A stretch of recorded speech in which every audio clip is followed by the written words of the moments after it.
Fait que j'ai reçu une référence d'un client, puis de la merde, moi te le dire, c'est un agent immobilier. Puis là, il me passe une commande sur des parapluies. Je reçois son logo, c'est pas le bon format. Il y a à peu près une semaine de taponnage entre le délai où il me dit go pour la commande, puis je reçois son logo. Ça m'empêche pas de passer la commande auprès du fournisseur, mais le fournisseur, là, il est pas là à attendre que j'envoie le logo pour mettre ça en production ou réserver la marchandise. Et l'inévitable arrive dans ce cas-ci.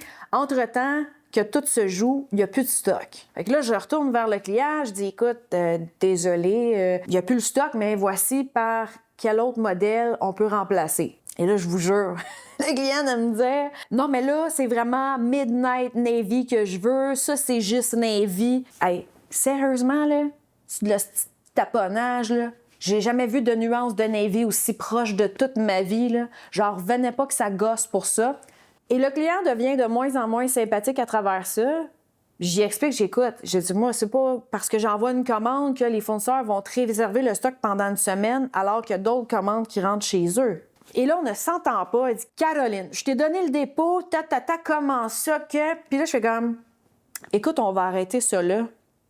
Je te rembourse ton dépôt. Il n'y a pas de frais pour la commande. On fait juste l'annuler parce que je dis, regarde, moi, je pense que tu mérites d'avoir le meilleur service à la clientèle et clairement, c'est pas moi aujourd'hui. Je vous jure, il me dit, quoi?